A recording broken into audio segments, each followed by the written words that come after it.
আল্লাহর পক্ষ থেকে যখন সালাম পেশ করা হবে, আল্লাহ পাক যখন বান্দাদেরকে বলবে আসসালামু আলাইকুম ইয়া আব্দুল্লাহ, হে আল্লাহর বান্দারা, আমার পক্ষ থেকে তোমাদের উপর শান্তি রহমত বর্ষিত হয়ে যাক, বলেন সুবহানাল্লাহ। এই কথা যখন বলবে, আল্লাহর পক্ষ থেকে সালাম পাওয়ার পর, জান্নাতের সকল নিয়ামত গুলো পাওয়ার পর বান্দারা ডুকরে ডুকরে কেঁদে ফেলবে। 3 নাম্বার, পূর্বে মৃত্যুবরণকারী আত্মীয়দের সঙ্গে দেখা হবে জান্নাতে। যাদের বাবা নাই, বাবা মারা গিয়েছে, মা মারা গিয়েছে, জান্নাতের মধ্যে তাদের সঙ্গে আপনার দেখা হবে। 14 খানদান পর্যন্ত যারা মারা গিয়েছে তাদের সেই মানুষগুলো যখন দেখা পাবে, একজন আরেকজনকে জান্নাতের ভিতর জড়িয়ে ধরে ধরে কান্না শুরু করে ফেলবে। জান্নাতের এত নিয়ামত পাবে।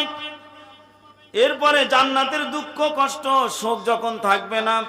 এই দুনিয়াতে দুঃখ হয়, কষ্ট হয়, জ্বর হয়, সর্দি হয়, কত মানুষ কষ্ট পায়। জান্নাতের ভিতর মহান রব্বুল আলামিনের ওই জান্নাতের ভিতর আল্লাহর বান্দাদের কোনো শোক থাকবে না, দুঃখ থাকবে না। এই নিয়ামত পাওয়ার পর সকল বান্দারা ডুকরে কেঁদে ফেলবে। শর্টকাট বলার জন্য চেষ্টা করছি। নিজের ছোট ছোট আমল যারা করেছে, সুবহানাল্লাহ, আলহামদুলিল্লাহ, আল্লাহু আকবার, তাফসীর মাহফিলে বসেছি, ছোট ছোট আমলগুলো পাওয়ার পর সঙ্গে সঙ্গে বান্দারা দেখবে ছোট ছোট আমলের মাধ্যমে বিরাট পুরস্কার আল্লাহ দান করে দিয়েছে। এই পুরস্কার পাওয়ার পর বান্দারা সকলেই কান্না করে ফেলবে। এরপরে নবীদের সান্নিধ্য লাভ হবে।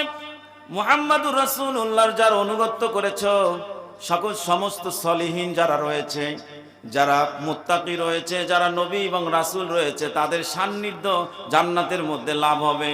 সেখানে হযরত মুহাম্মদ সাল্লাল্লাহু আলাইহি সাল্লামকে দেখতে পাবে, হযরত ইব্রাহিম আলাইহিস সালাতু ওয়াস সালামকে দেখতে পাবে, মূসা আলাইহিস সালাতু ওয়াস সালামকে দেখতে পাবে আল্লাহর বান্দারা। সেখানে আইয়ুব নবীকে দেখতে পাবে, ইউসুফ নবীকে দেখতে পাবে। যে ইউসুফ নবীকে দেখে দেখে অনেকগুলো মেয়ে হাত কেটে ফেলেছিল, এত সুন্দর চেহারার অধিকারী সেই সব নবী রাসূলদের সঙ্গে প্রত্যেক জান্নাতীদের যখন সান্নিধ্য লাভ হবে, ওই জান্নাতীর আল্লাহর বান্দারা সকলেই কিন্তু তাদের সঙ্গে নবী রাসূলের সঙ্গে দেখা করবে আর আবেগ জড়িত হয়ে কেঁদে ফেলবে।